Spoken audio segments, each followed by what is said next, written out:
Hi, bitch! Πού τα είδω! Τι είναι αυτό! Το μαξιλάρι! Το βλέπω! Γιατί το έφερες στο σχολείο! Hello! Για να κοιμηθώ! Κάτσε! Πού πας!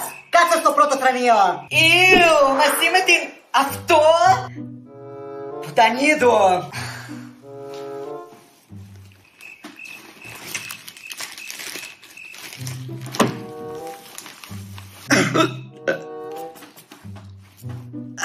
Κουνήσου ρε χοντρούλα!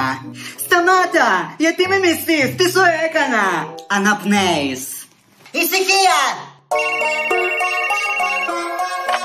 Ναι, δεν κάνω παρέα με τιτά. Πιώσουνε. Bye, bitch.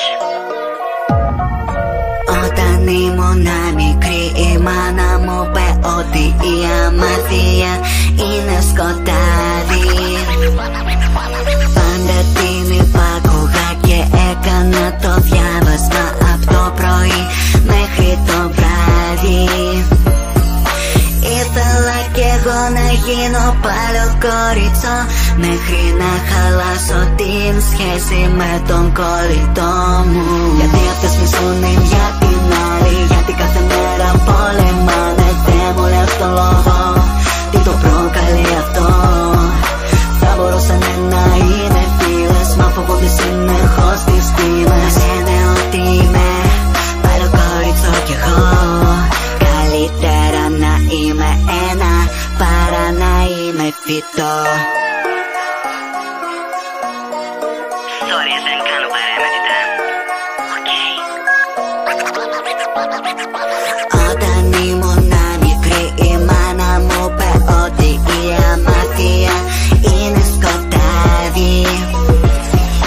Δεν την άκουγα ποτέ και άρασα με φίλους μου από το πρωί μέχρι το βράδυ. Ήθελα να γίνω τόσο έξυπνη όσο εσύ, μέχρι να χαλάσω με έναν δυο τον υπολογιστή μου. Αυτές μισούν η μια την άλλη, γιατί κάθε μέρα πολεμάνε. Δεν μου λέω στο λόγο τι το προκαλεί αυτό. Θα μπορούσαν να είναι φίλες, μα φοβούνται συνεχώς τις τιμές. Λένε ότι είμαι πάλι κορίτσο κι εγώ. Καλύτερα να είμαι ένα παρά να είμαι φυτό.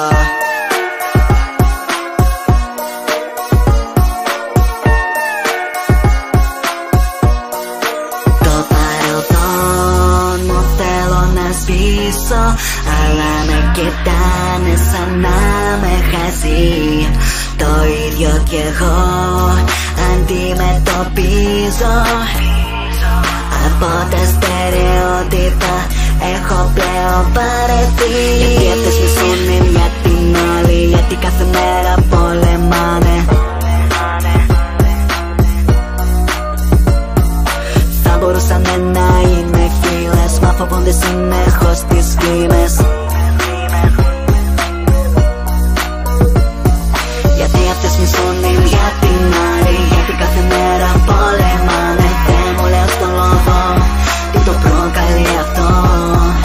Θα μπορούσαν να είναι φίλες, μα φοβούνται συνεχώς τις φήμες. Λένε ότι είμαι πάλι κορίτσο κι εγώ. Καλύτερα να είμαι ένα παρά να είμαι φυτό. Ακόμα δεν κατάλαβα γιατί αυτές μισούν η μια την άλλη. Η Ριτζίνα θεωρεί ότι η Χάνα έκλειψε την Μπάρμπι της. Πρώτον, δεν το θεωρώ, το ξέρω. Δεύτερον, δεν ήταν η Μπάρμπι, ήταν η κούκλα Μπράξ. Και τρίτον, πού είναι η Ιάσμιν? Μην της φωνάζεις. Μπορεί να είναι από την φτωχή οικογένεια, αλλά αυτό δεν σημαίνει ότι είναι κλέφτρα. Τότε ποιος την έκλεψε? Εγώ. Συγγνώμη. Δεκτή η συγγνώμη σου.